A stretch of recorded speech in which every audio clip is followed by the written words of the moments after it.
Coming home. Dowd. Beloved. 3. Dedication. Victory. As we approach the lyrics of the 30th Mizmowr/Psalm, it is apparent that we are being drawn back into the scene of the then future and now past fulfillment of Passover and unyeasted bread, leading to firstborn children. And like the others the Messiah has composed, Dowd conveys the ordeal in first person to more vividly express what he was perceiving and enduring as the lone eyewitness capable of recording what occurred. As with the 22nd Mizmowr, which dramatizes the excruciating tortures of Roman crucifixion on Pesach, the lyrics of the 30th take us into the depths of Sheol hell so that we might witness what occurred during the fulfillment of Matzah.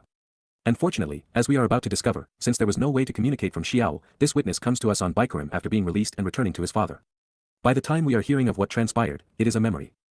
A Mizmowr song, Mizmowr, lyrics accompanied by music, to be sung, SHYR, for the dedication to disciplined instruction, Hanukkah, with a commitment to teaching what is honorable and special, of the family home, Ha-Baith, the house and household, of Dowd, La Dowd, the beloved. Mizmowr/lyrics to be sung/Psalm 30 dedication. Hanukkah Ha-Baith is the home of devoted learning for the family who understands. Hanukkah speaks of being dedicated to studying and committed to teaching. The tagline, La Dowd, could be read that this is the house of Dowd. Or, it could be said that this song regarding the dedication of the house of instruction was composed by the beloved. While the natural inclination is to consider the second, the first is actually more appropriate. Our Messiah and King, Shepherd and Savior, Son of God and Prophet, was also a songwriter extraordinaire. And while he did not build the first home of God, he acquired the summit of Mount Moriah where it would be erected by his son. He accumulated the materials and worked out the plans with his father. And now we know that he composed the song that would be sung at its dedication. And this being the case, we will return to Shlomo's dedication address for the house of YAHOWAH in 2 Chronicles 6 at the conclusion of this Mizmowr which was scribed and sung on this occasion. The opening statement is how all who come to know YAHOWAH perceive our relationship with him. God never fails to impress. I am always proud of you and continually honor you, Rum, Ada, I lift you up and exalt you, reaching up to you, Polel imperfect first person singular, YAHOWAH benefits from Dowd's approach, YAHOWAH, YAHOWAH, God's proper designation pronounced as instructed by his Torah, guidance on his Hayah, existence and his role in our Shalom, reconciliation as our Eloah, God, because truly, KY, surely, emphasizing the importance of this statement, you have lifted me up and withdrawn me. From the depths, Dala, Eni, you have drawn me out, pulling me up from a deep pit, saving me and not allowing me to languish while providing a wellspring of understanding pertaining to the doorway entering the home, Peel perfect second person masculine singular. And you have not allowed anyone adversarial to me to rejoice over me, while lo, Samak Oyeb Eni La Eni, you have prevented those who would defame me from celebrating because of me. Mizmowr/lyrics to be sung/Psalm 30 verse 1. There is only one man in human history who could say of God, you have lifted me up and withdrawn me from the depths, saving me by pulling me out of the pit so that I would not languish there. And this is because after Dowd's Nepesh soul carried our guilt with him into Sheol hell on Matzah to perfect us, YAHOWAH released his son from the pit, raising the Messiah to the heights of Shemaim heaven. Therefore, by saying this, Dowd is affirming that he fulfilled unyeasted bread and firstborn children following his Passover sacrifice. This is the only scenario that fits this narrative, making it profoundly important. Dala is an interesting word to translate. In all three of its appearances in the Torah, the discussion pertains to the 7 daughters of a Midian priest. They were protected by Moses when trying to draw water while shepherding their father's flock. This story, in which Dala plays its part, provides a wonderful insight into Moses' exemplary character. He risked his own life to protect women he did not even know from a gang of hostile men. The only other time Dala appears, Dowd uses it in Mashal/Proverbs 20 as it is deployed here. He writes, profoundly deep and well below the surface of the waters is advice and counsel regarding the plan in a person's thinking and judgment, and an intelligent individual who understands draws it out, Dala. Mashal 20:5, I can assure you that the 30th Psalm will live up to that billing. Also revealing, Dala is scribed identically to Dala the door which provides entry into a home. In the context of dedicating the home of understanding, knowing how to enter the house as a result of the fulfillment of Pesach and Matzah is germane to the discussion. Pulling this all together, I rather like the rendering, you have withdrawn me from the depths, providing a wellspring of understanding pertaining to a doorway entering the home. Now moving to the third expression of the opening refrain, Oyeb addresses anyone who is adversarial. In the plural, they are enemies. And with his people benefiting from what he and his father accomplished by fulfilling the initial Mikra, Dowd had 3 individual and institutional foes, Paul and Christianity, Akiba and Judaism, and Muhammad and Islam. However, they would not get the last laugh. Samak, which means, to celebrate and rejoice, was negated. Therefore, those who would plunder the Messiah to advance their fraudulent claims remained frustrated that Dowd was drawn out of the depths. By God having done so, the purpose of Pesach, Matzah, and Bikurim is as obvious as is the identity of the man who fulfilled them. While I have come to do so, I readily acknowledge that it is hard for most to fathom why the king would volunteer to subject himself to such torment and even more difficult to perceive why YAHOWAH would allow his son to suffer such things. But since both obviously occurred and are irrefutably documented, it is incumbent upon us to contemplate the reasons this would be so. From God's perspective, he was incapable of fulfilling any of these moedim on his own. Regarding Pesach, he does not have a physical body, his enormity will not fit in the universe he created, much less within a single being, and God cannot die. Pursuant to Matzah, YAHOWAH, by definition, cannot go to the place of separation from himself and he cannot be associated with man's religious and political guilt. And while God wants a family, he could not fulfill Bikurim because God cannot be born. Therefore, for YAHOWAH's plan of salvation to work, he would have to fulfill the micro-EY in tandem with exceptionally compassionate, courageous, and capable men. These responsible individuals would also have to be reasonably bright because they would have to discern that God and his people needed them to perform in this manner, with only the Torah and prophets to illuminate the path and influence their decision. But even more than this, since YAHOWAH is insistent upon free will, these same individuals would have to perceive that doing so was not only the right decision for everyone involved, but also that it was in their personal interests to do so. It is my assessment that Dowd came to realize he was the right person to fulfill Pesach, Matzah, and Bikurim when, after hearing God refer to him as his son whose throne would endure forever, he read how YAHOWAH resolved the problem of the lack of a lamb for the sacrifice on Moriah to establish the covenant 1,000 years earlier, thereby sparing Abraham's son, Yitzhak. It was when he contemplated all that Moses endured leading the unruly, ungrateful, and obnoxious Yisraelites from slavery to the promised land and then compared this to their rebellious nature under his leadership that he realized fulfilling Pesach and Match would be the best way to galvanize their trust and respect. And only then, when everyone realized that they were still living because of what he had done, would the impossible be possible. While he would agonize over what he would endure for 1,000 years, and even write about it, once begun, the suffering would be over in 30 hours. Therefore, the calculation was horrifyingly and joyously simple. He would volunteer to allow the beast of Rome to crucify his body from noon to sunset on Pesach and then to consent to have his soul be burdened with our guilt, such that he could deposit it in Sheol, remaining there between the sunsets comprising Matzah. As a result, he would earn every beneficiary's respect for all eternity. It makes perfect sense. Removing any doubt that we are listening to the voice of the king whose Nepesh soul went into and was removed from Sheol hell during the fulfillment of Matzah. YAHOWAH, YAHOWAH, God's name transliterated as directed by his Torah, instructions on his YAHOWAH, existence and his role in our shalom, reconciliation, my God, Elohim Eni, I had implored you to assist me in the moment, Shawa, El, Ada, to you, I had made a request to be released and to find relief, crying out with intensity for a finite period in time, Peel perfect first person singular, and you restored me forevermore, Warafa Eni, so you healed me, resolving the problem and making me acceptable, you repaired the damage and brought recovery which is still ongoing. Mizmowr/Psalm 30 verse 2. YAHOWAH, YAHOWAH, God's one and only name pronounced as guided by his Torah, instructions on his YAHOWAH, existence for our shalom, reconciliation as our Eloah, God, in a moment in time, you facilitated the withdrawal and the raising, Allah, in a once and done situation, you caused the lifting up and carrying away, Haiful perfect, of my soul, Nepesh Eni, of my consciousness, my ability to observe what is happening around me and respond, out of Sheol hell, min Sheol, from the place of questioning and begging of the eternally separated, a lightless and perpetual prison of no return for souls and spirits akin to a black hole. In an instant, you brought me back to life, Chaya Eni, at that moment, you restored and preserved my life, reviving me, causing me to recover and be alive, Peel perfect second person masculine singular, away from those who are cast down, min Yared, out of those who come down and are diminished, Cal participle masculine plural, serving as a verbal adjective and, thus, indicative of expressive action, to the pit, the lightless prison, Bor, to the dungeon for prisoners. Mizmowr/lyrics to be sung/Psalm 30 verse 3. The Nepesh soul of the individual who wrote the lyrics of this song and made this claim was in Sheol on God's business and then removed. And this means that Dowd entered the depths of hell to fulfill Matzah after suffering through Pesach. That is not only the best explanation of these two statements, it is the only plausible depiction. So that there is no misunderstanding, humans are comprised of a physical body, Nepesh consciousness, and a neshama conscience. Our Nepesh is the essence of our life. Without it, we cease to exist. Our soul is the reservoir of our personality, thinking, feelings, experiences, memories, attitudes, and aptitudes. We all have one. Some are better than others. So why has everyone been oblivious to the obvious? While discussing these things, it is helpful to know that we humans are comprised of three elements. Our Nepesh consciousness resides within our base, our corporeal bodies, while our neshama conscience guides our thinking. The latter is a tool, something that not only makes us human, differentiating us from other animals, it provides us with the ability to discern right from wrong. When deployed properly, it enables us to be moral, judgmental, and rational. We can use our neshama to help our Nepesh find, understand, and connect with YAHOWAH. We can also use it to determine the identity of the Nepesh soul who endured Pesach and Matzah. Our physical bodies are important to us while we reside trapped in the ordinary flow of time in the mortal realm. Take good care of yours. However, for us to go beyond 3 dimensions to 6 in traveling throughout the universe and then 7 when entering Shemaim, we must jettison everything physical. Our Nepesh and Neshama represent the entirety of who we are, and these aspects of our nature are all YAHOWAH allows to enter heaven, or hell.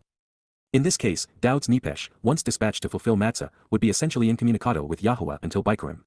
And yet, I suspect that YAHOWAH envisioned a way to monitor his son's situation, thereby assuring Dowd that this would be over soon and that he would return to heaven. This might be somewhat similar to what NASA's engineers experience when their planetary probes go off and explore alien worlds, albeit this Nepesh would have feelings, thoughts, personality, and a sentient consciousness, making this an interesting comparison to the exchange between Hal and Dr. David Bowman as they converse throughout their voyage to Jupiter in 2001: A Space Odyssey. And while I think we will discover a more fitting variation of this theory, there is no question that a soul could communicate in this manner with the proper receptor. This was something that had to be done because it will always be well beneath God to be unjust or allow himself to be exposed to human corruption. Since he wants to raise us as his children, our guilt would have to be removed. The idea of carrying it to Sheol, where nothing escapes, was a brilliant solution. And the Messiah's sacrificial death on Pesach paid the price for us to live. The result was Bikurim, lots of immortal and perfected children. Under the plan of the Micro-EY, it would be enough for one body and soul to serve in this way.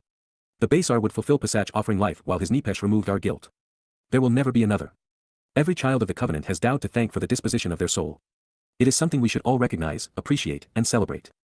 You should choose to strum an instrument and sing a song, zammer, of your own volition, make music, peel imperative second-person masculine plural, to YAHOWAH, YAHOWAH, to God's one and only name pronounced as guided by his Torah, instructions on his YAHOWAH, existence for our Shalom, reconciliation as our Eloah, God, as his dedicated and set apart, his zealous and godly ones, Chasidhu, those seeking his favor and mercy, while showing that you want to express your appreciation. For the influence and awareness, Yada, and you should choose to publicly and openly exclaim your gratitude for his uncommonly special, Kodesh Hu, renown, reputation, and name, Lazikr, status, way of being recalled and remembered, even for recalling the memory of this event.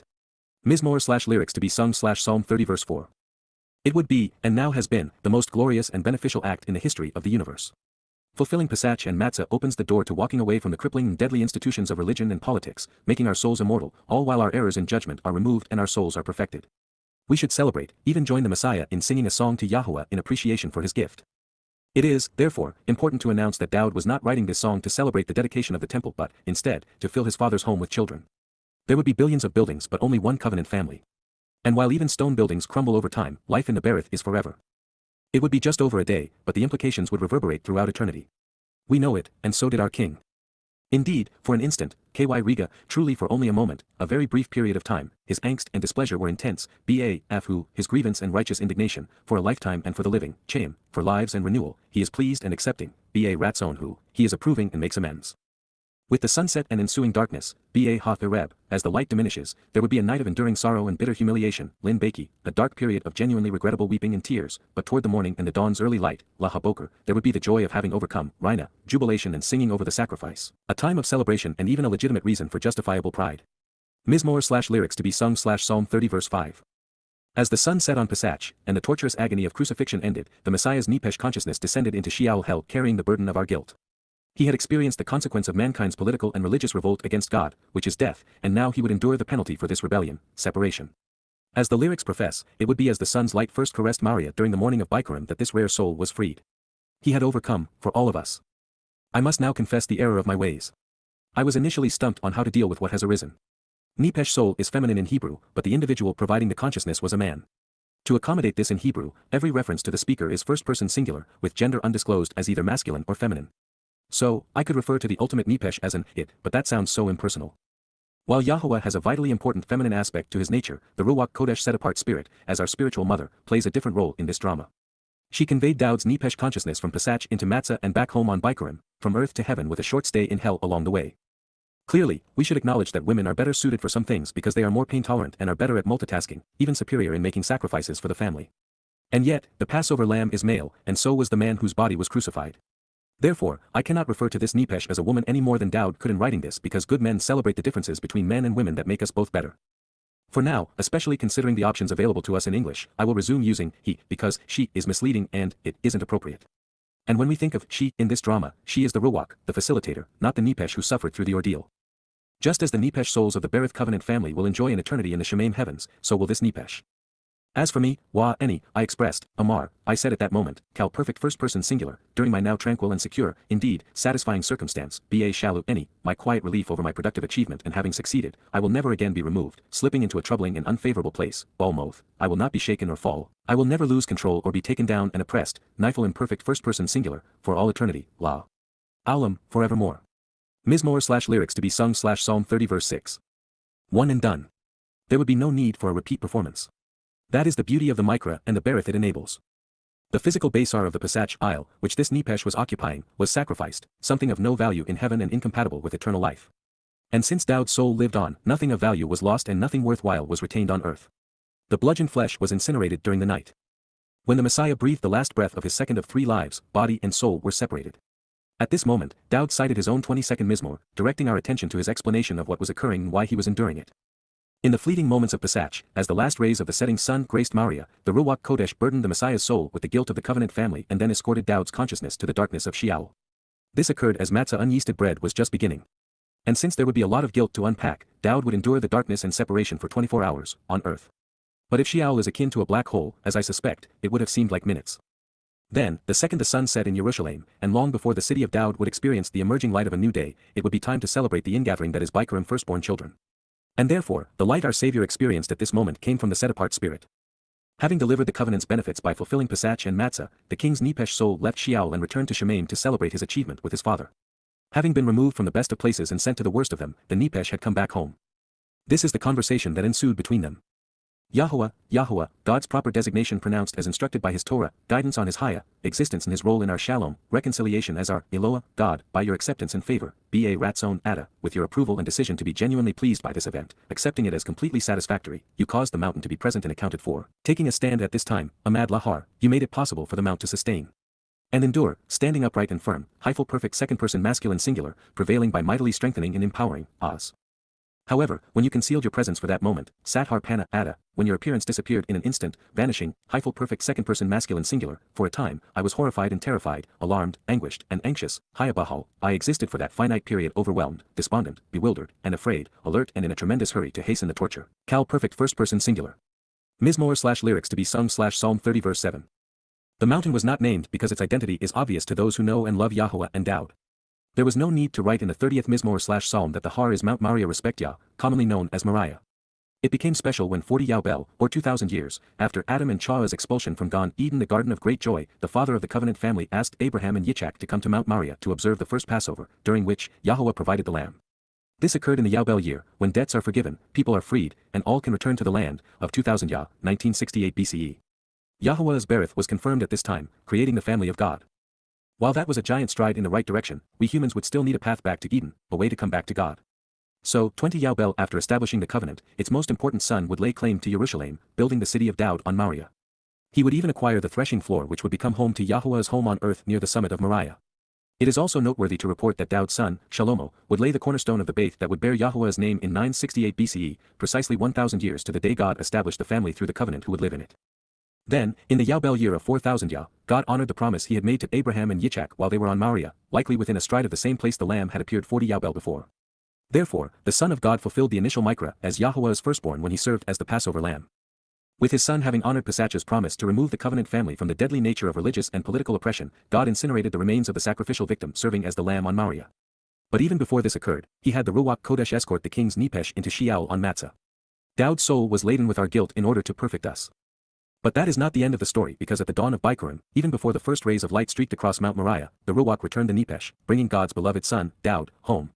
And so in this way, YAHOWAH's Bakar firstborn became the first of many to enjoy Bikurim firstborn children. In these marvelous ways, the mountain of God was present and accounted for. This is the place where the Nepesh, who had resided there 2,000 years ago, took the ultimate stand on our behalf. And it is to this very place that he will return. From this perspective, the story that unfolds and plays out on Moriah provides a beautiful portrait of our Savior's devotion to his people and the covenant family. But at what price? For the king, the fulfillment of Chag Matzah was agonizing beyond measure, but the worst part of the ordeal is that after being tortured by the beast of Rome and then isolated in Sheol hell to carry away our guilt, his own people rejected him. They vociferously denied what he had done. They even replaced him. The uplifting and loving relationship he enabled withered, choked out by an oppressive religion.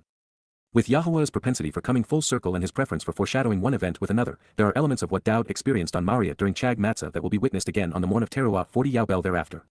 The setting will again be Moriah. It will be a Yobel year. The Mikra will be enjoyed at sunset, while the sacrifice will occur during the day. As was the case with Pesach, so will it be with Teruah, albeit the meal that provides life will be played out as an ingathering of eternal life. In both cases, Dowd and Yada would summon the beast that would kill them. And through the sacrifice of two replaceable and corruptible Basar, two eternally perfected Nepesh would emerge. Both mortal lives would be taken as a public spectacle, and both bodies would be incinerated. YAHOWAH spoke of what both men would do in his Torah and prophets long before the sacrifices were made. And in both situations, God's relationship with these men was developed and matured long before he would allow them to perceive what they would ultimately volunteer to accomplish. And, of course, both men would write vociferously about what they would endure, even as the overwhelming preponderance of people continue to dismiss and demean them. While the climactic chapters of this story are all about these men and the roles they play to prepare willing souls to abide in YAHOWAH's presence, they are responsible for less than a trillionth of what God achieves through them. But since it is in YAHOWAH's nature to celebrate what he can achieve through the likes of Abraham, Noach, Moses, Dowd, and Yada, we read all about them.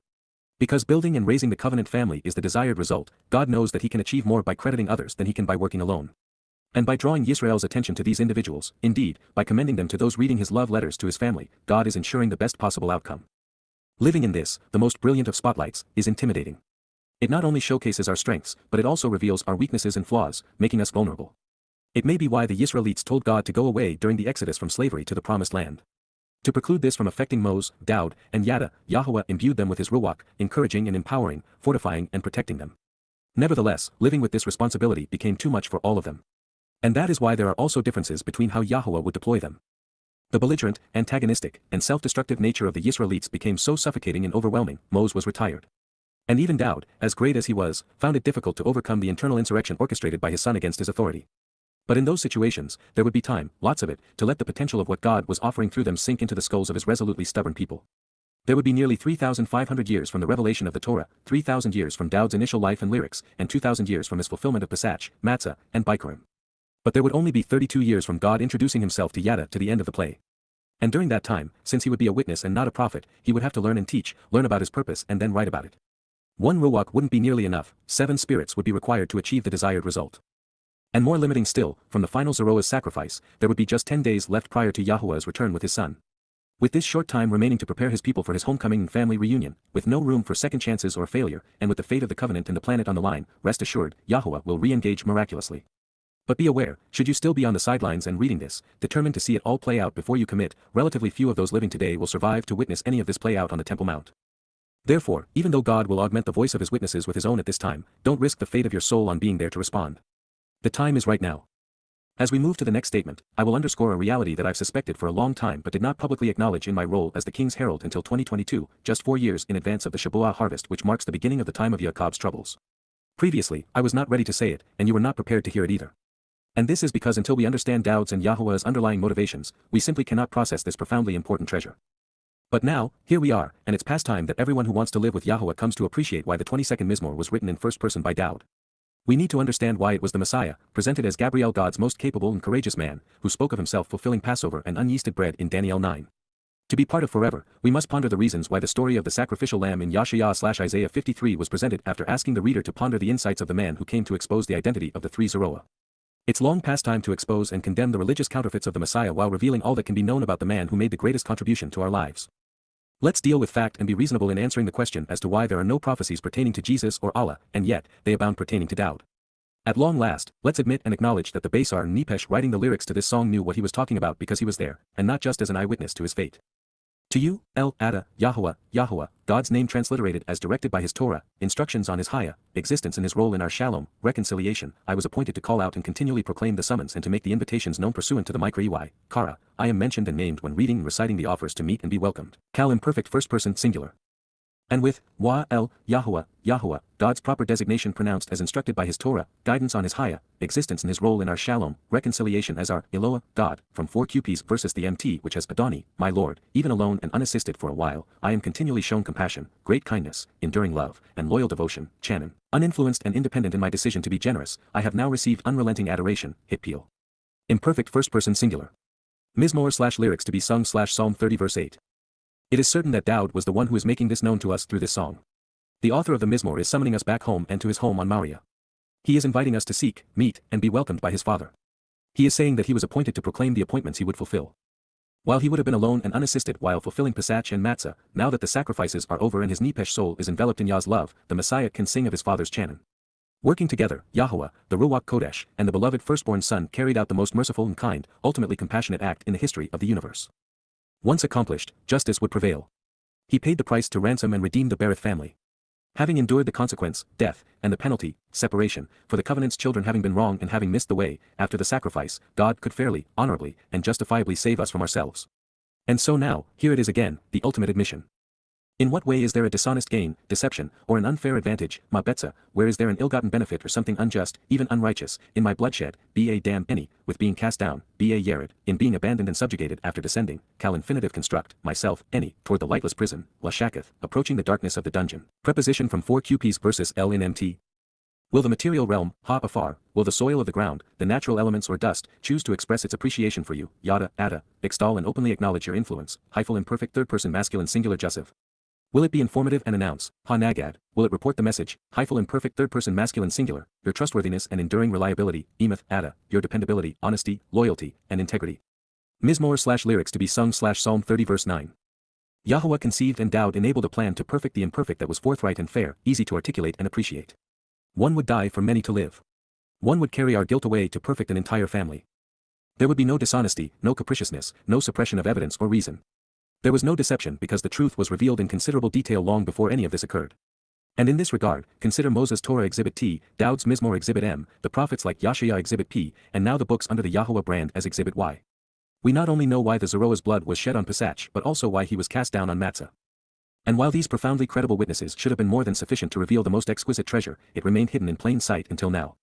By witnessing this discovery for yourself, one even more valuable than finding the Ark of the Covenant, you should want to immediately express your appreciation for YAHOWAH and Dowd.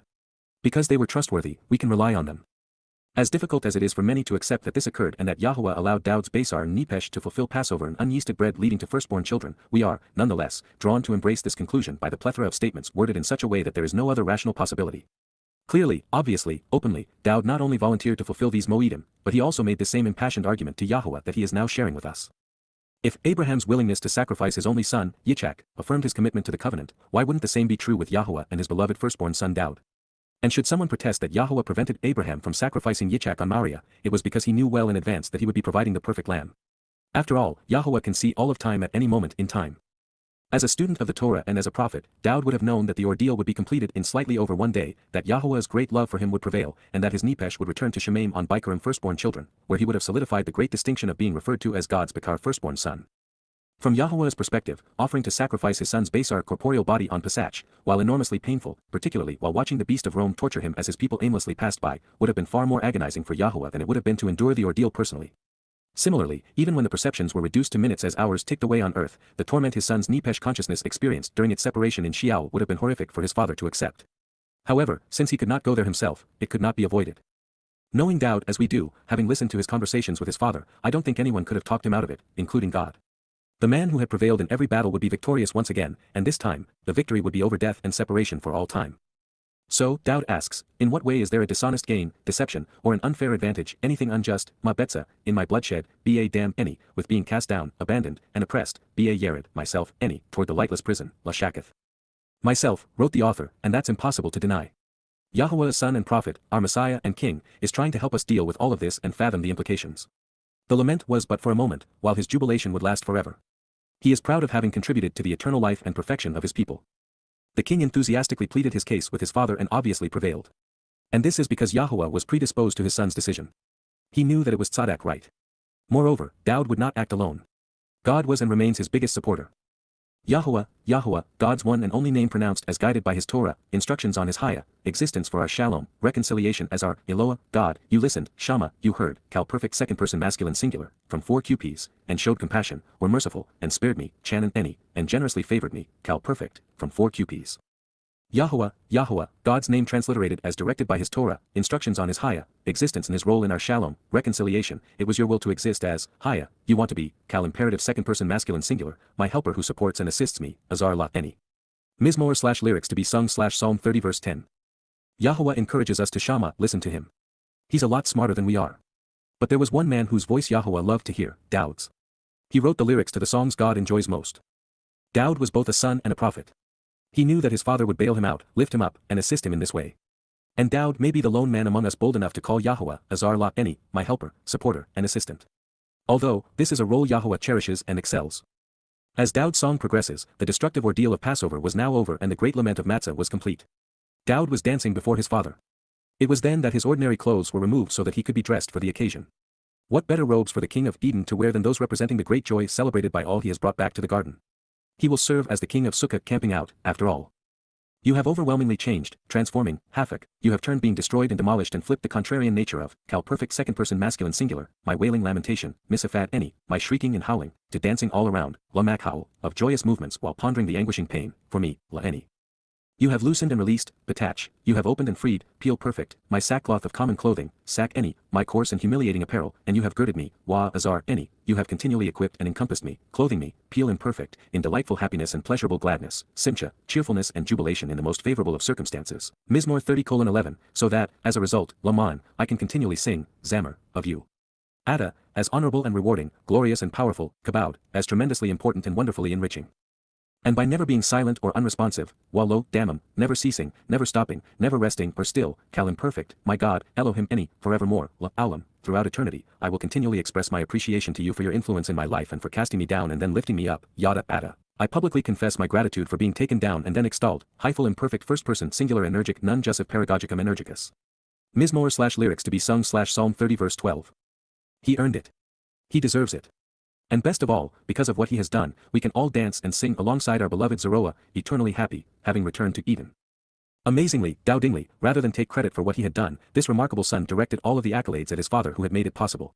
He had trusted his father more in this than anything else, and he had proven himself reliable.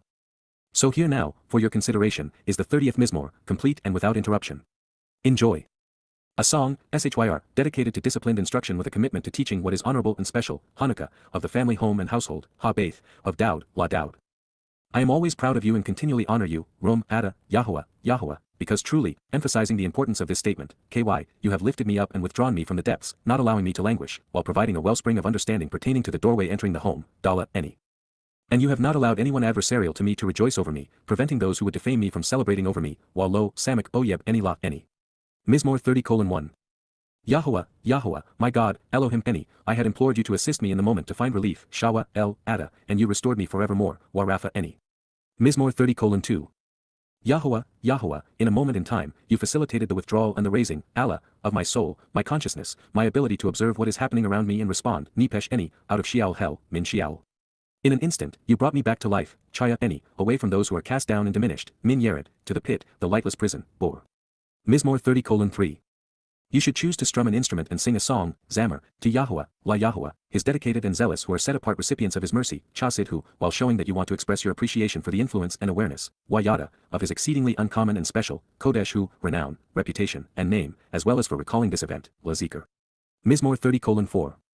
Indeed, for an instant, KY Riga, his frustration and angst were intense, BA, Afu, for a lifetime and for the living, Chaim, he is pleased and accepting, BA Ratzonhu.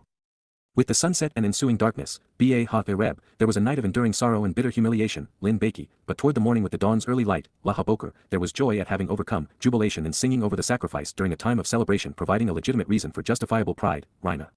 Mizmowr 30:5. As for me, any, I expressed, Amar, during my now tranquil and secure, indeed, satisfying circumstance, having succeeded, Ba Shalu any, I will never again be removed, slipping into a troubling and unfavorable place, Balmoth, for all eternity, La Alam. Mizmowr 30:6. YAHOWAH, YAHOWAH, by your acceptance and favor, with your approval and decision to be genuinely pleased by this event, accepting it as completely satisfactory, Ba Ratzon Ada, you caused the mountain to be present and accounted for, taking a stand at this time, Amad Lahar, prevailing by mightily strengthening and empowering, Oz. However, when you concealed your presence for that moment, Sathar Pana Ada, for a time, I was anguished and anxious, in a tremendous hurry to hasten the torture, Hayabahal. Mizmowr 30:7. To you, El, Ada, Yahuwah, Yahuwah, I was appointed to call out and continually proclaim the summons and to make the invitations known, and I am mentioned by name when reading the offers to meet, Kara. And with, El, Yahuwah, Yahuwah, even alone and unassisted for a while, I am continually shown compassion, great kindness, enduring love, and loyal devotion, Channon. Mizmowr 30:8. In what way is there a dishonest gain, deception, or an unfair advantage, Mabetza, in my bloodshed, Ba Dam any, with being cast down and alone, Ba Yered, myself, any, toward the lightless prison, La Shakath /. Will the material realm, Ha-Afar, choose to express its appreciation for you, Yada, Ada? Will it be informative and announce, Ha-Nagad, your trustworthiness and enduring reliability, Emeth Ada? Mizmowr 30:9. YAHOWAH, YAHOWAH, you listened, Shama, and showed compassion, were merciful, and spared me, Channon any. YAHOWAH, YAHOWAH, it was your will to exist as, Haya, my helper who supports and assists me, Azar La any. Mizmowr 30:10. You have overwhelmingly changed, transforming, Hafak, my wailing lamentation, Misafat any, to dancing all around, La Makhal, for me, La any. You have loosened and released, Patach, my sackcloth of common clothing, Sak any, and you have girded me, Wa Azar any, in delightful happiness and pleasurable gladness, Simcha, Mizmowr 30:11, so that, as a result, Laman, I can continually sing, Zamar, of you, Ada, as honorable and rewarding, glorious and powerful, Kabod. And by never being silent or unresponsive, Wallo, Damim, my God, Elohim any, forevermore, La Alam, I will continually express my appreciation to you for your influence in my life and for casting me down and then lifting me up vociferously and passionately, Yada Ada. Mizmowr / lyrics to be sung / Psalm 30 verse 12. If I may be so bold, it is obvious that Dowd wanted this, no, he needed it. He knew what he had done, and he did not think he was deserving of being considered Yahuwah's firstborn son and the eternal king of the universe throughout eternity. He already knew that he lacked the respect of his people. So, he pleaded with Yahuwah for this opportunity. He recognized that, without it, he would forever agonize over whether he should have done more to earn his people's trust. If Yahuwah allowed him to do this, to save the lives of every member of the covenant family and offer redemption to every Yisraelite, indeed, all humankind, we would view him differently, recognizing just how much he deserved our appreciation and our respect. He became our brother when he became his father's firstborn. In life, he devoted himself to defending his people, and so this act was in keeping with his character. He didn't just talk the talk better than anyone, he walked the walk. It was the gift he wanted most to offer to his father, to build his family home. It was the gift of life, of salvation, that he gave his people. And it was the ultimate gift that his father gave to his son, allowing him to do this for us. Having some appreciation for the power of these words, there are tears streaming down my cheeks as I share them with you. I have always loved and admired Dowd. More recently, I have become thrilled and honored to serve as his herald. But now, at this moment, I am humbled in his presence. My respect is immense. Yada Yahowah. While the 30th Mizmowr was significantly more focused on the covenant family than it was on the dedication of Yahuwah's home on Moriah, there are things that we can learn from the construction of the house and Shlomo's speech on the occasion, particularly when addressing the relationship between his father and Yahuwah while readdressing the subject of homes in 2 Samuel 7. At that time, Shlomo reconciliation, Shlomo, gathered together and assembled, Kahal, the elders of Yisrael, Zakan Yisrael, with the heads of every tribe, Kol Rosh Ha-Mate, the leadership, Nasi, of the fathers of the children of Yisrael, Abla Beni Yisrael, to the king, El Hamelech, to Solomon in Jerusalem, Shlomo Yerushalayim, to ascend with the Ark of the Covenant, La, Allah, around Berith, of YAHOWAH, from the city of Dowd, Min, Year Dowd, which is Zion, High Zion. Melachim/1 Kings 8 verse 1. Construction of the building on the summit of Moriah known as the First Temple had commenced 7 years earlier. And now it was time to bring the Ark of the Covenant home. This Beit Shem Yahuwah was incomplete without the around Berith Yahuwah. Similarly, the relevance of the Year Dowd is that it resides on Zion where the signs are posted along the way. The arrival of the children of Yisrael, and the Ark of the Covenant that made them special, would coincide with the Chag celebrations in the 7th month which would bring everyone back together, Teruah, Kippurim, and Sukkah. By establishing this date, Yahuwah wants us to project what we are witnessing forward 3 millennia to Teruah in 2033/year 6000 Yah when the around Berith of Yahuwah will return and the Beit Shem of Yahuwah will be re-established in the Year Dowd on the ridgeline of Zion. And were gathered to King Solomon, Wakahal, El Hamelech Shlomo, all of the men of Israel, Kol Ish Yisrael, in the lunar month, Ba Yera, of Ithan ever flowing in long established, Ithan, during the Chag celebration, Ba Ha-Chag, of the promise of the 7th month and time of renewal, Hu Ha-Chodesh Ha-Shabai. Melachim/1 Kings 8 verse 2. This timing is relevant because Yahuwah wanted to predict and showcase what would transpire in the 7th month 3,000 years later because the Teruah gleaning and sacrifice would bring Yisrael back together with Dowd and Yahuwah during Kippurim in exactly this same location. And God intends for his homecoming to be a joyous Chag celebration. And all of the elders of Yisrael and the priests, Kol Zakan Yisrael Ha-Kohen, came and lifted up the ark, Bow, Nasa, Ha-Around. Melachim/1 Kings 8 verse 3. They ascended with the ark, Allah, Around, of Yahuwah, and with the tent and tabernacle of the restoring witness to the eternal testimony, Ohomod, in addition to all of the set-apart and special vessels and implements, Kol Keli HaKodesh, which, for the benefit of the relationship, Asher, were in the tabernacle, Ba Ha-Ohol. The priests and the Loi, Ha-Kohen Ha-Loi, ascended with them, Allah, Hem. Melachim/1 Kings 8 verse 4. Based upon what I've seen and read, I not only envision the Temple Mount being cleansed of the Islamic trash now scarring it as Elia and I arrive on the 1st of Abib in 2030, but I also see the tabernacle of the restoring witnesses being positioned prominently on the mount over the existing footprint of the Beit Shem Yahuwah. I think this is the reason that it was brought along with the Ark of the Covenant. With the house completed, it was no longer needed, but with the covenant home gone when the witnesses return, it's the perfect addition. Elia and I will reside within it over the next 3.5 years while the tabernacle serves as our home and home to the around Berith Yahuwah, which our father will dust off and raise for the occasion. I suspect that the last line was redundant for a reason. Since the priests were all Loi at this time, the best explanation of why they were listed as separate and distinct is that, when Elia and then Dowd serve in the role of priest on Teruah and Kippurim, neither are Loi. And the king, Hamelech, Solomon, Shalmo, and the entire witnessing community of Yisrael, Kol Ada Yisrael, who had chosen to meet and join together, Ha-Ya'ad, over him, Alhu, were with him before the ark, Ethu, Lapana Ha-Around. A goat, a bull or heifer, so and Wabakar, were sacrificed, Zabak, for the benefit of the relationship, Asher. They were not counted or proclaimed, Lo, Saphar, and they were not numbered or apportioned, Lo, Mana, from the many, Min Rab. Melachim/1 Kings 8 verse 5. In the first statement, it is curious that Kol Ada Yisrael, all of those providing a restoring witness to the eternal testimony on behalf of those who engage and endure with God, were Alhu over and above this man playing king. This is because the same thing will occur when those who speak on behalf of Yahuwah oppose the corporeal manifestation of Ha-Satan, who will claim to lord over all during Teruah in year 6000 Yah. When this is reenacted on the Temple Mount in Jerusalem on the first day of the 7th month in year 6000 Yah, there will be another supreme sovereign in Israel gathering the people together while touting his plan for religious reconciliation and political peace. Solomon is, in my judgment, a harbinger of what is to come. And from this perspective, rather than extrapolating Lo, Shapher not counted or proclaimed and Lo, Mana not numbered or apportioned as too many to be counted, I see this as prophetic of something of vital importance. On the first day of the 7th month during the 120th Yabel year, a goat named Eliah will oversee the sacrifice of Yada as the Adam Apara red heifer on behalf of the Passover lamb to restore Yisrael and prepare God's people for his imminent arrival. They are the ones counted among those who have chosen to be with God. And it is the blood of a goat and a bull that will anoint the mercy seat of the Ark of the Covenant on Kippurim when Dowd returns with YAHOWAH on Kippurim, the 10th day of the 7th month. Since I recognize that it's difficult for some to grasp why YAHOWAH would use male and female names and titles for himself, for those working with him, and for those things which are vital for us to understand, I would like to share something very few consider.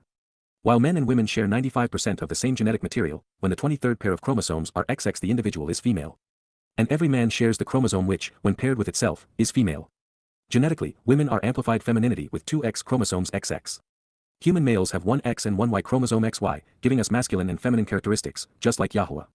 This is why he said that he wrote, so, God created Adam the man in his image, in the image and resemblance of God he created him, male and female he created that which is associated with them. Bears YTH/Genesis 1 verse 27. For example, when I'm in my primary role, children serving as a stem off of the tree of lives and knowledge, as the Naker observant foreigner, the man from Down is Yada one who knows, a man after YAHOWAH's heart. Therefore, as YAHOWAH's cowl voice and Dowd's bass are herald, my masculine qualities shine. But when I'm cultivating the harvest of covenant children as the final Zeroah, the role requires a feminine touch. And so it is with the Adam Apara bloody red man and productive heifer, giving the final remnant of Yisrael a bath and then new life.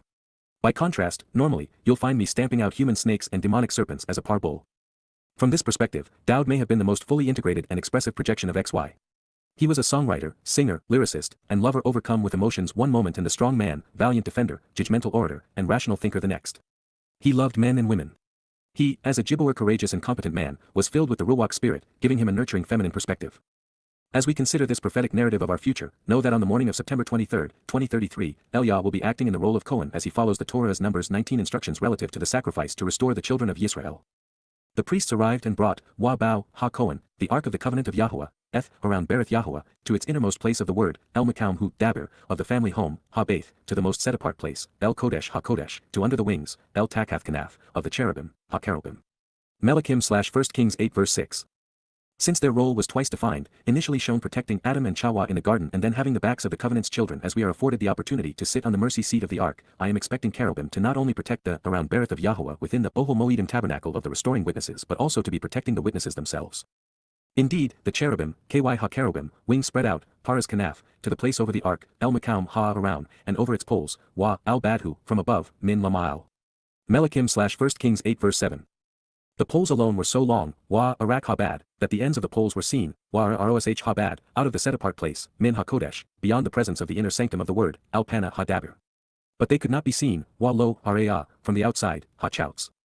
And they existed there, Wa Hayasham, as a restoring and eternal witness, of this day, Hayam Hazeh. Melachim/1 Kings 8 verse 8. Indeed, even though this cast of characters had ascended the ridgeline of Sion en route to the summit of Moriah, now just 11 years removed from Dowd's inspiring influence, this served as proof that they were tumbling downhill in a hurry. Dum-diddy-dum-dum, the poles were only to be inserted when carrying the Ark of the Covenant. Once in the proper position within the Beit Shem YAHOWAH, they should have been removed. While the replacement set of the 2 tablets of stone YAHOWAH engraved represented the most treasured items within the Ark, there were others. Moreover, beside the Pharaoh, if not in it for safekeeping, would have been the original autograph of the Torah scribed by Moses. It was the greatest treasure of all. There was nothing in the ark, Ein Ba Ha around, except the 2 tablets, Shanaim Loachout, of stone, Eben, that, for the benefit of the relationship, Asher, Moshe, placed there, Nowak Sham, at Choreb, Ba Choreb, where, to show how to get the most out of life, Asher, he established the covenant, Kereth, of YAHOWAH, with the children of Yisrael, Beni Yisrael, by bringing them out, Ba Yatzah, Hem, of the land, Min Beretz, of Mitzrayim the anguishing and confining. Crucibles of oppression, Mitzrayim. Melachim/1 Kings 8 verse 9. There are 2 ways to view what happens next because the home of YAHOWAH's name was immediately consumed by a cloud of smoky water vapor, and to such an extent, the Kohen were rendered even more confused and incompetent. They were kept out of the newly erected house, unable to proceed. It is my conclusion that YAHOWAH was exceedingly disappointed in Solomon's attitude and the priestly competency, and that this was his way of showing his consternation. He ran them out of the home for the covenant family because they did not belong. Further, by filling the covenant home with a massive cloud of smoke and water, YAHOWAH is bringing us forward 3,000 years in time to Teruah in year 1600 Yah. It is then that he will unleash a torrent of water beneath the sacrifice of the red heifer while igniting a fire that will send smoke billowing to the heavens. And it is all for the final Yatzah, exodus from Mitzrayim, the crucibles of troubling religious and political oppression to the Beit Berith covenant family. That, however, was not Solomon's take on God fumigating his home. He did as so many have done after him, he put words in God's mouth that did not belong. But first, here is what occurred. And it came to pass when, YAHOWAH, the priests came out, Yatzah, Ha-Kohen, of the set-apart place, Ha-Kodesh, then this cloud of water and smoke, Ha-Anan, completely filled, male, the family home, Baith, of YAHOWAH, Melachim/1 Kings 8 verse 10, such that the priests, Ha-Kohen, became incompetent and confused, incapable, lo, Yakal, of remaining present and standing, la, Amad, as attendants, lo, Shereth, as a result of the presence, min Pana, of the cloud of water and smoke, Ha-Anan. For it completely covered, KY male, YAHOWAH's honorable and respectful nature, Kabod YAHOWAH, within YAHOWAH's family home, Baith YAHOWAH. Melachim/1 Kings 8 verse 11. That does not sound inviting or welcoming to me. I prefer to see YAHOWAH as light rather than darkness. I'd rather understand than be confused. Given the option, competence is better than ineptitude. Since Shalomo's response casts YAHOWAH in a very poor light while the king not only improperly gloated over what others had achieved while misquoting the Almighty, I see this as a harbinger of what will commence during the upcoming time of Israel's troubles. Solomon, rather than representing YAHOWAH or Dowd, is playing the role of the Torahless one. The corporeal manifestation of the adversary will emerge from relative obscurity over the next 3 to 5 years to world prominence. And, therefore, I think that all of this is prophetic. Then, at that moment, Shalomo reconciliation, Shalomo, said, Amar, YAHOWAH has stated that he would dwell, YAHOWAH, Amar Lashaken, in the deep gloom and miserable darkness of a thick cloud which blocks all light, Ba ha Arapel. Dabrim HaYaumim/2 Chronicles 6 verse 1. No. All God said was that during the Exodus, he would watch over and lead the children of Yisrael out of harm's way and to the promised land as a columnar cloud during the day and as a pillar of light by night. YAHOWAH is light, not darkness. This is replacement philology. Then, after sending YAHOWAH to the lightless realm of Sheol for a miserable and gloomy existence, and extinguishing God's light, the king turned the spotlight on himself. But I, myself, have built, Bana, a magnificent dwelling with extraordinarily beautiful construction, a celestial palace, Zabul, of a house, Baith, for you, La Ada, a dwelling place and site, Makon, for you to sit in and inhabit, La Yashab, forever, Aulam. Dabrim HaYaumim/2 Chronicles 6 verse 2. As I will point out in due time, Solomon didn't build the house. The support beams, stone masons, and lead contractor were all from Lebanon. And the house was actually understated, not near the scale of the imposing pyramids, ziggurats, and temples built to house pretentious kings and their false gods. Moreover, YAHOWAH resides in Shemaim in the 7th dimension. He's not about to be reduced to or be restrained in something men have made. And, of course, since the house was looted many times thereafter and then razed to the ground 4 centuries later, forever, may not have been the proper depiction of time. But such are the wiles of men. They want gods they can control and cut down to size. But we digress, this was Solomon's time to shine. Then the king, Ha-Melech, came full circle, turning back to the beginning, Sabab, with his presence, Panahu. And he knelt down to lift up and bless, Barak, the entire assembled community, Kol Kahal, of Yisrael individuals who engage and endure with God, Yisrael, while, everyone gathered and assembled, Kol Kahal, of Yisrael, was present and standing, Amad. Dabrim HaYaumim/2 Chronicles 6 verse 3. Then he said, Amar, YAHOWAH, the God of Yisrael, Elohim Yisrael, benefits and is extolled, Barak, based upon what he has communicated, Asher Daber, with his mouth, Pehu, to Dowd, Dowd, my father, of Eni. And with his hand and influence, Yadhu, he has fulfilled these proclamations, male. Dabrim HaYaumim/2 Chronicles 6 verse 4. The first royal son of King Dowd was aptly named Shalomo Reconciliation because, with this unique spelling, he would be the alternative to what his father would be advancing on this day. For indeed, reconciliation is Dowd's trademark. It is also symbolic of the day Dowd will return to reclaim his throne and home, Yom Kippurim, the day of reconciliations. This is one of the many ways YAHOWAH Sabab comes full circle with his plans, bringing us back to where we began. The primary connotation of Barak is to get down on one's knees to lift someone up. It is a picture of our Heavenly Father getting down on his knees symbolically to lift up his children so that we can be empowered to walk with him. Therefore, Yisrael individuals who engage and endure with God defines what it means to be part of God's family. But do you think that this was what Solomon intended to convey? Or was the king the one offering the blessing while he claimed that YAHOWAH was the beneficiary of what he was doing? These are legitimate questions because very little of what YAHOWAH promised was fulfilled on this day. Further, since God allowed the house to be plundered and destroyed, it's rather obvious that he wasn't nearly as enamored by it as Solomon and the religious and political aspirants around him. It is worth noting that since it was claimed that YAHOWAH's presence was in this place on this day, please note that the entire community of Yisraelites was Amad standing. This is how it should always be between our Heavenly Father and his children. To Shalomo's credit, YAHOWAH's and Dowd's names were cited throughout his presentation. Our fate hinges upon what father and son discussed. It is what YAHOWAH and Dowd achieved and fulfilled together that transforms our lives. It had been 4 centuries since the chosen people were freed from religious and political persecution in Mitzrayim, but it was still fresh on everyone's mind. For it was said, La Amar, from the day, Min Hayam, that, for the benefit of the relationship, Asher, I brought out, Yatzah, my people, and Eni, from the realm of the crucibles of troubling confinement and oppression, Min, Eretz Mitzrayim, I did not choose, Lo, Bahar, a city, year, from among all of the tribes, Min Kol Shebet, of Yisrael, to build, Labana, a home, Baith, for my name, Lashem Eni, to exist, Haya, there, Sham. Further, I had not chosen, lo, Bahar, a man, Aish, to exist as, Lahaya, a worthy, conspicuous, announced, acknowledged, and proper leader, Najid, over my people Yisrael, any Yisrael. Dabrim Hayawmim / 2 Chronicles 6 verse 5. In actuality, none of this was stated in the Torah. Shlomo was ad-libbing. Yahowah disclosed to Abraham and Yitzchak that he would build his covenant on Mount Moriah, which is now in the heart of Jerusalem. And the Torah clearly states that the Moedim would be fulfilled in the place where Yahowah's name would dwell. Further, Moses was a valiant leader of the Yisraelites during the Yatzah, and his famous prophecy in Dabrim 18 points directly to Dowd. Jerusalem and Dowd were chosen during creation, long before the exodus from Mitzrayim. Also, while there are aspects of Najid which obviously apply to Dowd, as Melech, he is more than Najid. These things known, the following is true. But now I have chosen, Bahar, with Jerusalem the source of guidance on reconciliation, Jerusalem, that my name, Shem Eni, will exist, Lahaya, here, Sham.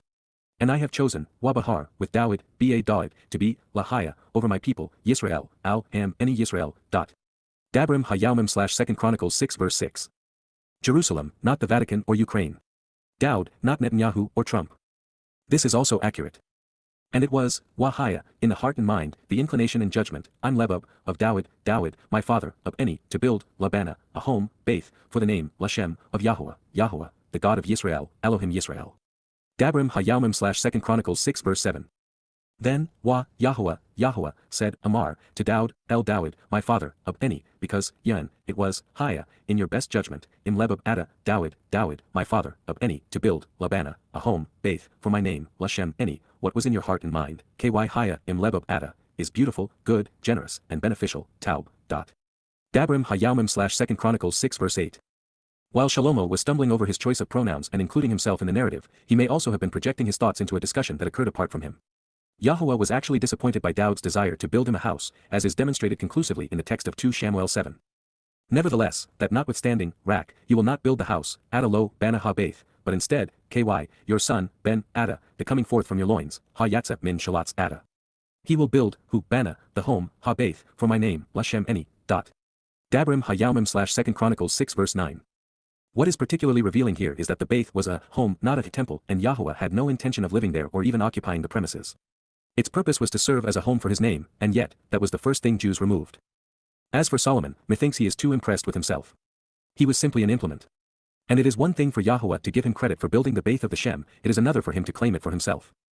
Now, Yahowah, has taken a stand to establish and fulfill, his statement, Daberhu, that, for the benefit of the relationship, Asher, he has spoken, Daber.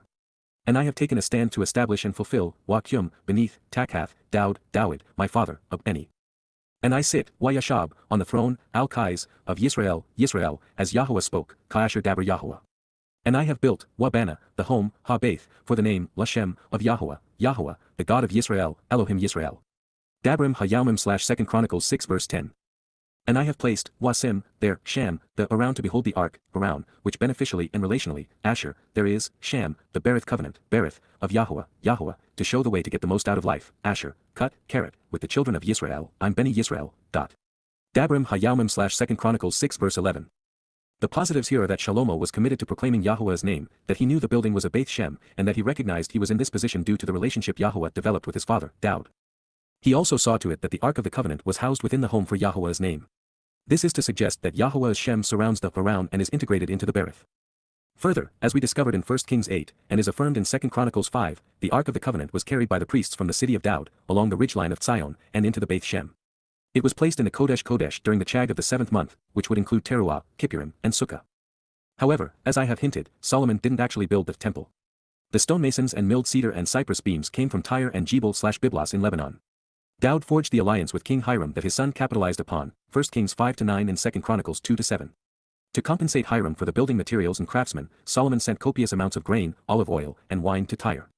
Even the lead foreman, also named Hiram, came from Tyre, although his mother was a Yisraelite of Naphtali descent. The Lebanese contribution was so considerable that at the conclusion of the project, Solomon, over and above the grain, oil, and wine, compensated Hiram by surrendering 20 cities in northeastern Israel in the swampland of Galilee to the city-state of Tyre. Although, they were seen as more of a burden than an asset to Hiram, who called them Kebel bonds and fetters. The image cast next is of Shlomo standing and then kneeling upon a platform he had built to serve as the Mizbeach altar to ponder the implications of the sacrifice of Yahowah. And he was present, standing, Amad, before the presence, Lapana, of the altar to ponder the implications of the sacrifice, Mizbeach, of Yahowah, conspicuously in the presence, Neged, of the entire gathered community, Kol Kahal, of Yisrael. Then he spread out, Waparas, the palms of his hands, Kafhu. Dabrim Hayalmim / 2 Chronicles 6 verse 12. Shalomo, made, Asa, a bronze platform to be used as a cauldron and basin, Kaior Nakaweth, and offered it as a gift, Wa Nathanhu, within the inner court, Ba Takha Azara, it being 5 cubits, or 8 feet, long, Chamesh Amma Orekhu, and 5 cubits, or 8 feet, wide, Wa Chamesh Amma Rokabhu, while it was 3 cubits, or nearly 5 feet, high, Wa Amma Shalash Komahu. And he stood on it, Wa Amad Alhu. Then he knelt on his knee, Wa Barak al-Barekhu, conspicuously before, Neged, all those assembled of Yisrael, Kol Kahal Yisrael. He spread out, Waparas, the palms of his hands, Waparas Kafhu, toward the heavens, Hashemaim. Dabrim Hayalmim / 2 Chronicles 6 verse 13. The altar to contemplate the implications of the sacrifice is noteworthy because of its size and location outside of the house. Not only will the bloodied body of the red heifer sit within such an elevated basin, but let's not miss that it was designed to be a cauldron. As such, a replica would serve nicely as a platform on which to burn the Adama Para in 3,000 years, or 9 years from now in 2024. As for getting down on a knee and spreading out his hands, I'm not a fan. It goes against Yahuwah's intent and instructions. But Solomon loved the attention and drama. He was playing to the crowd. He said, Wa Amar, Yahowah, God of Yisrael, Elohim Yisrael, there is nothing like you, Ayin Kamo Ada, God in the heavens and on the earth, Elohim Ba Hashemaim Wa Ba Ha-Eretz, considering and exploring, Shamar, the Berith covenant, Ha-Berith, and the one showing unfailing love and devotion, genuine favor and affection, Wa Ha-Chisid, to your co-workers, La Ebed Ada, who walk toward your presence, Ha-Halak La Pana Ada, with all their thinking and emotions, there. Judgment and motivations, Ba Kol Lebhem, Dabrim Hayalmim / 2 Chronicles 6 verse 14, who, for the benefit of the relationship, Asher, closely examine and carefully consider, Shamar, the approach of your co-worker, Laabed, Ada, Dowd, my father, of any, that, to reveal the proper way, Asher, you spoke to him, Daberlahu. You spoke with your mouth, Wa Daber Ba Pa Ada, and with your hand, Wa Ba Yad Ada, you have fulfilled the essence of this, male, Ka, today, Hayam Hazeh, Dabrim Hayalmim / 2 Chronicles 6 verse 15. The idea of YAHOWAH Shamar considering and exploring the Berith covenant family is appealing. And clearly, when doing so, God expresses his chesed love and devotion. Although, while YAHOWAH favors those who work with him, he is affectionate toward every covenant member. When we are completely devoted, mind and heart, intellectually and emotionally, to YAHOWAH, life is better. And the best way to achieve this is to do as Shalomo states, closely examine and carefully consider Dowd's approach to YAHOWAH. That said, very little of the essence of what YAHOWAH shared with Dowd was completed or fulfilled on this day. Then if only. Now, therefore, Wa Ada, Yahowah, God of Yisrael, Elohim Yisrael, observe, Shamar, on behalf of your co-worker, La Ebed Ada, Dowd, my father, Dowd, of any, what you, for the benefit of the relationship, spoke to him, Asher Daberlahu, to say, La Amar, not will cut off for you, Lo, Karat La Ada, a person, Aish, from before me, Min La Pana any, to sit on the throne, Yeshab al-Kais, of Yisrael, if only under the restrictive condition, Rak Im. Your sons, Beni Ada, observe, closely examining and carefully considering, Shamar, their way to walk, Derek Hemla Halak, in my Torah guidance and teaching, instructions and directions, Ba Torah any, consistent with the beneficial way, Ka Asher, you have walked before me, Halak Lapana any. Dabrim Hayalmim / 2 Chronicles 6 verse 16. That didn't happen, but it was prophetic. Solomon failed to live up to this bargain, and as a result, the throne of a united Yisrael would soon be unoccupied. And even then, virtually every leader of the northern kingdom and of Yehudah failed in this regard. But on the positive side, this statement does affirm that Dowd was resolutely Torah observant. And it was by walking in the Torah that Dowd's life became so exemplary. There can be no now therefore when the conditions pursuant to the agreement are not met. Nonetheless. Now, therefore, Wa Ada, Yahowah, God of Yisrael, Elohim Yisrael, let your word be trustworthy and dependable, enduring and true, Amon Daber Ada, which, for the benefit of the relationship, Asher, you spoke, Daber, to your co-worker, Dowd, La Ebed Ada La Dawid. Dabrim Hayalmim / 2 Chronicles 6 verse 17. Since Ammon was conveyed in the just volitional mood, Solomon is saying that he and those gathered before him wanted Yahuwah's testimony to be truthful and dependable. And while that may have tickled the ears of the faithful and religious, it was a terrible thing to say.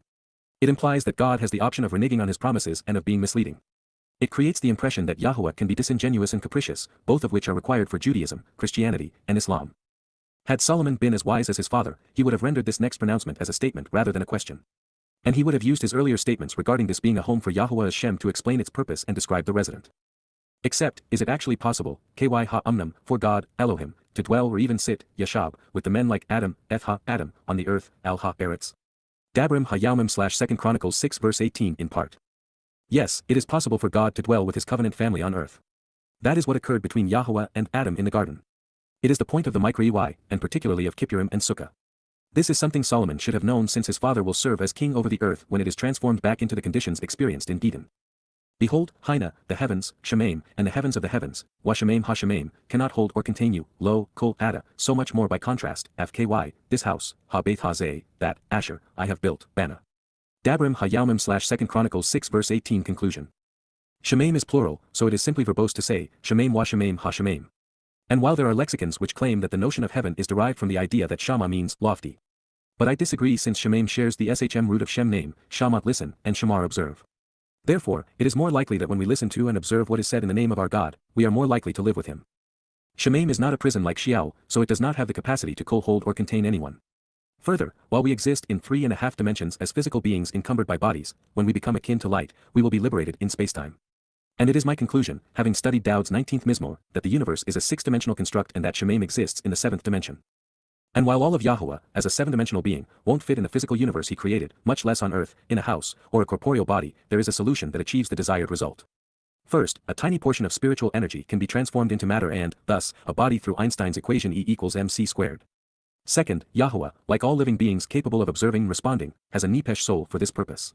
When it is placed within a spiritual or physical being, it projects that individual's personality and individuality, their character and characteristics, their memories, experiences, and ambitions, somewhat like an avatar. This is how Yahuwah walked in the garden with Adam. It is how he dined with Abraham. It is how he will return with Dowd. Also telling in this regard, it was by reconstituting Dowd's basar corporeal body through his DNA and then inserting his Nepesh consciousness into it that the king was able to fulfill Pesach, Matzah, and Bikurim. This is how Yahuwah will dispatch Yada and Belyah from Shemaim to earth to serve as witnesses. Shlomo was no doubt wise by human standards, but it is readily apparent that he could not hold a candle to his father. Apart from what Solomon will announce prophetically in the 32nd and 33rd statements of this speech, which were spoken at an entirely different level, there is very little of what Dowd's son said or wrote that is worthy of our consideration, at least on face value as a historic record. He was too full of himself to make room for Yahuwah in his life. And all too often, when he gave God lip service, it was just for show. Therefore, this is important because it is prophetic. As we proceed, we are confronted by one of the more challenging Hebrew terms, tapla. It is routinely rendered as prayer in English Bibles even though its etymological basis suggests no such thing. And while the popular Strong's Hebrew lexicon claims that tapla was based upon palel to intervene, intercede, and mediate, the more reasonable deduction would be palat to be distinct and separate, distinguished and wonderfully uncommon, or even palak to revere and serve. Then when we expand our consideration to the ta prefix, it could be a contraction of ta'a to err and wander away, with an ayin and thus unlikely, ta'a to mark or point out, with an aleph, to desire, or ta room or chamber. Therefore, the most reasonable deduction from its component parts would be to render tapla as, to point out the means to be distinct and separate, set apart and wonderfully special. Also possible, but less probable, tapla means, to mark out the way to intervene and intercede. But either way, there is no Hebrew word for pray or prayer because Yahuwah solicits neither. This known, throughout what follows, the man whose propensity be religious rather than promote the relationship his father fostered and who, as a result, was largely responsible for appending the camaraderie Dowd had built between Yahuwah and a united Yisrael, uses palel in ways that beg being rendered as prayer. In fact, much of what follows is dripping in drama that does not belong anywhere near the home of the covenant. Yet, you turn to face and appear, panah, for the pointing out of the means to be distinct and separate, set apart and uncommon, tapla, of your co-worker, Ebed Ada, and to his plea and petition for favor, to Kinahu, Yahuwah, my God, Elohim Eni, for listening, Lashama, to the rejoicing shouts and pleading, El Harina, and to the pointing out of the means to be distinct and separate, set apart and uncommon, tapla, that your co-worker, Asher Ebed Ada, mediates, arbitrates, and intervenes, palo, toward your presence, Lapana Ada. Dabrim Ha-Yaumim / 2 Chronicles 6 verse 19. That's about as clear as mud. Yahuwah does not turn. It is men and women who must panah to become set apart. Consistent with this mistake, Shlomo has it backward. We benefit when we listen to Yahuwah and typically impugn ourselves when we ask him to listen to us, especially in prayer. In fact, Yahuwah is on record stating that the Towralists who pray to him have dung on their faces. And if we are being objective, while Dowd Palel intervened for us on Pesach and Matzah, his son never did. So, at best, the message is muddled. If the Tekina favor Solomon is requesting is for Yahuwah's eyes to be constantly viewing the house, then it is a request that God could not heed. There is far more to the world than a single building, no matter how special. And this one would not stand. Further, the souls of the men and women who work with Yah to achieve his purpose are far more interesting to him. Affirming this, Yahuwah is on record stating that he will never look away from his son, Dowd. So, your eyes, Ein Ada, will be, Haya, open, Pathak, to the house, El Ha-Beth Hazeh, day and night, Yomam Walael, to the place where, El Ha-Makam, Asher, you have set to place, Amar Lasim, your name, Shem Ada, there so that you can listen, Shem Lashama, to the prayer to be distinct and separate, set apart and uncommon, Ha-Tapla, that your co-worker, Asher Ebed Ada, independently prays for intervention, Palo, toward this place, El Ha-Makam Hazeh. Dabrim Ha-Yaumim / 2 Chronicles 6 verse 20. Wrong again. God isn't continually staring at the building that was corrupted by his people and destroyed by their foes. And God does not ask for or listen to prayers. Further, it is foolish to ask Yahowah to intervene in ways that are consistent or inconsistent with his testimony. By doing so, the petitioner either demonstrates that they don't know or don't trust God's promises, or that they don't care what he said because they want the Almighty to capitulate to their agenda. It pains me to criticize Solomon. He was Dowd's son, and I serve his father. And although he was selected by Yahowah, it is apparent that it was because he became an exemplar of poor judgment. That notwithstanding, his prophetic testimony at this moment is clearly stated, surprisingly specific, and completely accurate, making all of this a troubling anomaly. But nevertheless, this is what he said, and much of it is inconsistent with the Torah. Therefore, we cannot let it pass without comment, especially since it gets worse. And so you should listen, YAHOWah, to the pleas for mercy and requests for favors, El Takanim, of your co-worker, Ebed Ada, and of your people Yisrael, Ada Yisrael, when, Asher, they pray for mediation and arbitration or furnish justification, Pelo, to this place, El Hamakam Hazeh. And you, yourself, should continually listen, Ada Shama, from the place of your dwelling, Min Makam Yashab Ada, from the heavens, Min Hashemayim. Then you listen, Shama, and you forgive, Salak. Dabrim HaYaumim / 2 Chronicles 6 verse 21.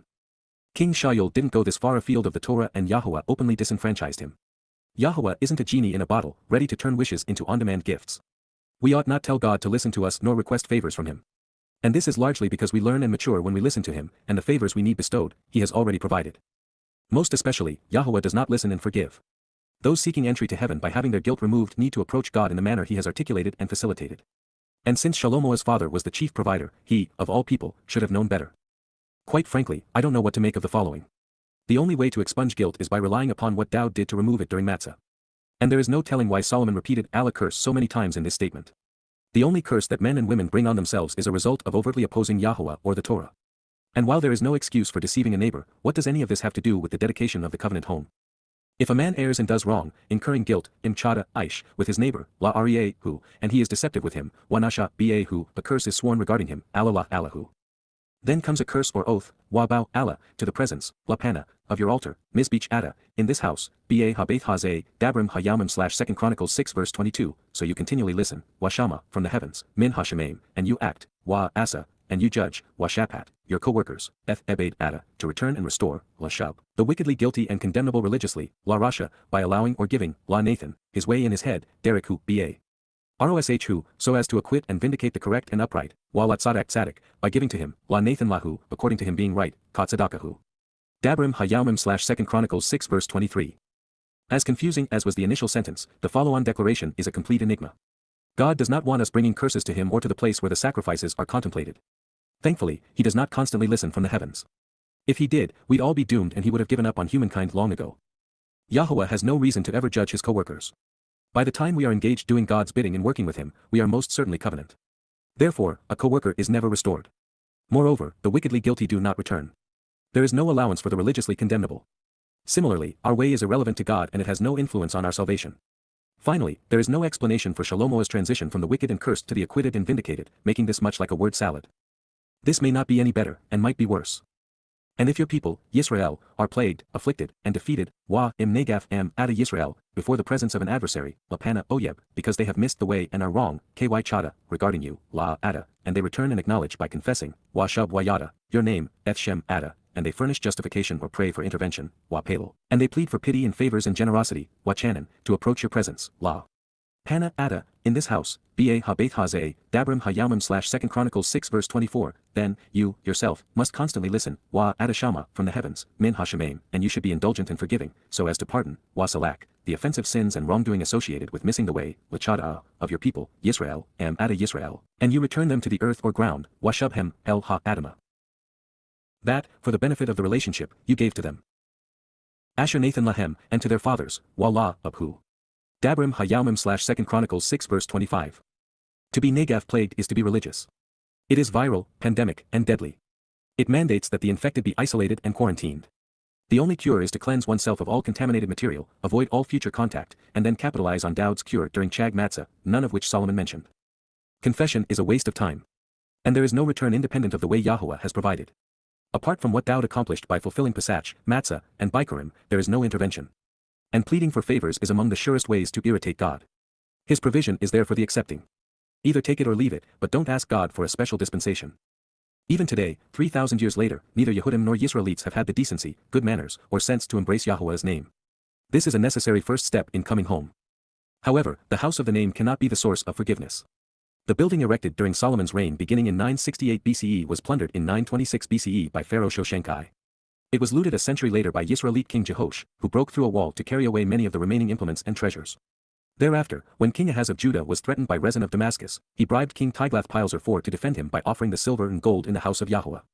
Even King Hezekiah plundered the house, cutting off the gold from the doors and doorsteps to bribe King Sennacherib, also of Assyria.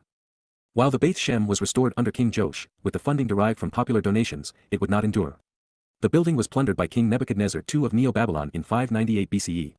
A decade later, Nebuchadnezzar, following a 30-month siege, breached the walls of Jerusalem in 587/6 BCE. He and his men looted the city and torched it over the next year, demolishing the building that had withstood the angst and greed of kings for 400 years. With God, man's prayers and justifications fall on deaf ears. Truth be known, Yahowah's presence was seldom in the house of his name. And as previously stated, it is in our interests to listen to God rather than expect him to listen to us. God is not indulgent or particularly forgiving. His plan has always been to remove our guilt by having his son take it to Sheol, never to be seen again. Without evidence against us, we appear innocent and perfect, without the need for forgiveness. It is curious that Shlomo would speak of Shubhem el ha-Adamah returning them to the earth or ground. They were currently united and living in peace in Yisrael. Further, Adamah means ground, whereas the land of Yisrael is characterized by eretz. Therefore, this may have been prophetic. Recognizing that this speech coincides with Teruah's approach to Kippurim and Sukkah, and that it is the Adamah Para who will actually resolve this issue of Yisrael's collective and individual guilt as part of their return to YAHOWAH, the reference is likely the red heifer, the Adamah bloody red man on the ground. This is underscored by the realization that it is for the benefit of the relationship God offered to them and to their fathers. As we press on, Solomon addresses the lack of rain, and thus of living waters, something YAHOWAH will provide in overwhelming quantities for those who will have missed the way during Teruah in year 6000 Yah. With the heavens being held back, Ba Atzar HaShemaim, and there is no rain, Walo Hayamatar, because they have missed the way to you, Ky Chada La Ada, and then they pray for intervention toward this place, Ky Pelo El Hamakam Hazeh, and they acknowledge while expressing appreciation for your name, Yada, Eth Shem Ada, from their guilt attributable for missing the way, Min Chada, they will return, Shub, because you will either answer or afflict them, Ky Anahem. Dabrim HaYaumim / 2 Chronicles 6 verse 26. I suppose that this could be prophetic of Teruah in 6000 Yah. Many will begin proclaiming YAHOWAH's name. And those who seek a remedy for their guilt at that time will find intervention through the red heifer. This is YAHOWAH's answer for those who wish to return. Then you, yourself, will constantly listen, Wa Adashama, in the heavens, Hashemaim, and you will purge them, Wa Salak, of the offensive sin and resulting guilt, Lachada Th, of your co-workers, Ebed Ada, and your people, Yisrael, Wa Em Ada Yisrael, because you will teach and guide them, Ky Yarahem, toward the way which is beneficial, productive, and pleasing, El Ha Derek HaTaub, which they should walk in it, Asher Halak Ba High, and give rain upon your land, Wa Nathan Matar. Al Beretz Ada, which you gave to your people, Asher Nathan La Em Ada, as an inheritance, La Nakla. Dabrim HaYaumim / 2 Chronicles 6 verse 27. Should this be addressing Yom Teruah's fulfillment, then YAHOWAH will be listening at that time, while he wasn't then or thereafter. However, on the eve of his return, and as a result of his co-workers, particularly Elia and Yada, he will teach and guide his people, placing his Torah within the remnant of Yisrael. This is the benefit of the red heifer and the rejuvenating waters that will emerge beneath his sacrifice to cleanse and restore life throughout the land. Thereupon, YAHOWAH will allocate his inheritance to his people. As we proceed, Shlomo is becoming ever more prophetic with his pronouncements.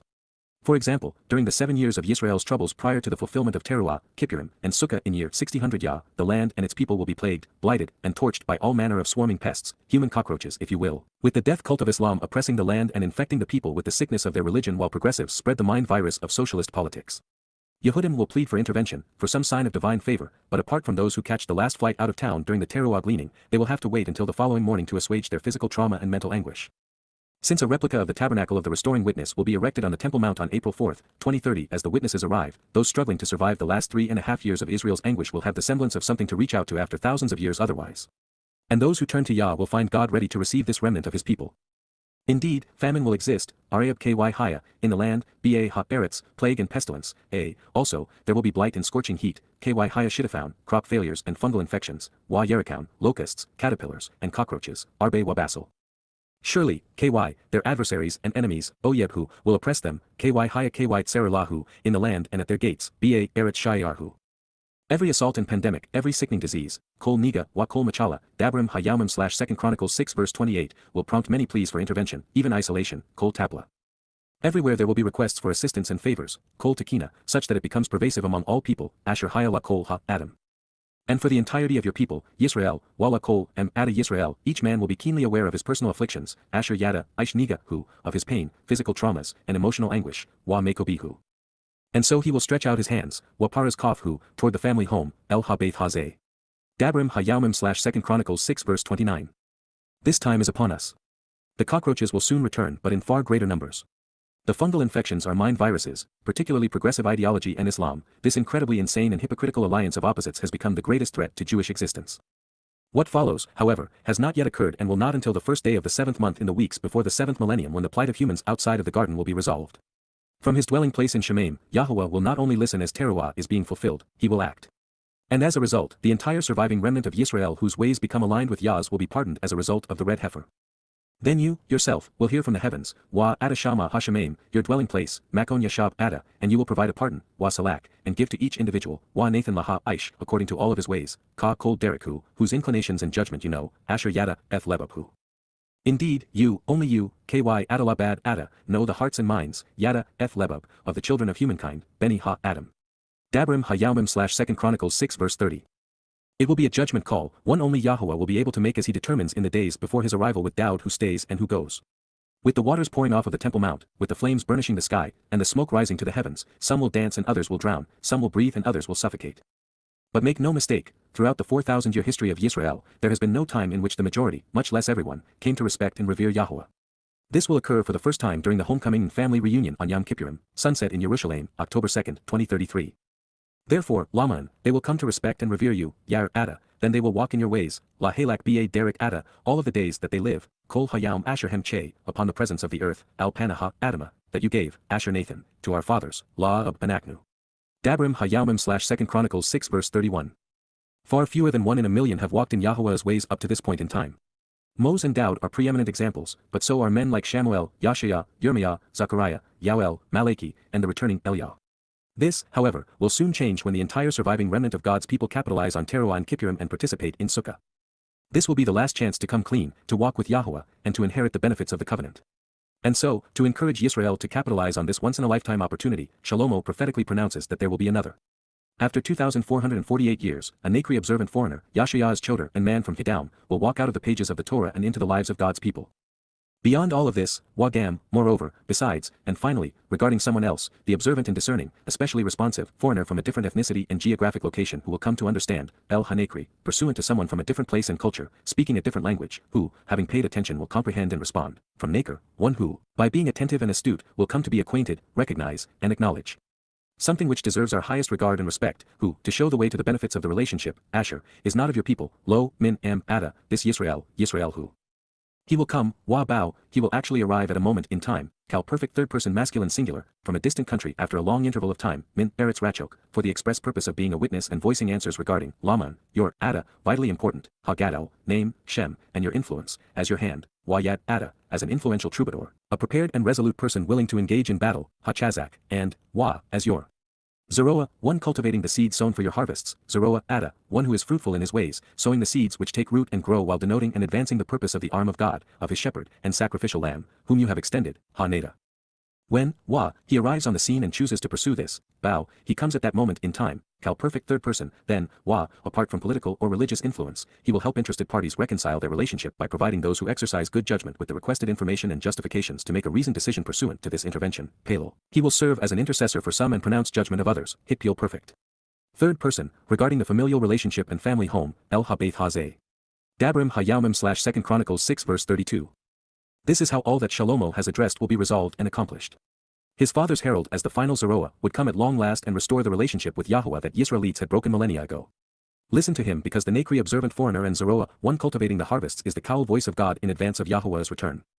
When you hear as if out of the heavens, listen to what comes out of the spiritual realm, Wa Adashama Min Hashemaim, within the location where you live, no matter where you are, Min Makon Yashab Ada, then, Wa, engage and act accordingly, doing everything, Asa Ka Kol, which, to show the way, Asher, the Nakri observant and responsive foreigner from a different ethnicity and geographic location who understands. Ha Nakri, this man from a different place and culture, speaking another language who is uniquely discerning, has proclaimed and invited you to read, summoning you, Kara El Ada, for the express purpose of serving as a witness, a teacher who provides answers such that, Laman, all peoples of the earth, Kol, Emha, Eretz, will have a genuine and ongoing opportunity to become familiar with Yada, to know, acknowledge, accept, and understand, Yada, your name, Eth Shem Ada, coming to respect and revere you, Wala Yair Eth Ada, simultaneously along with, Ka.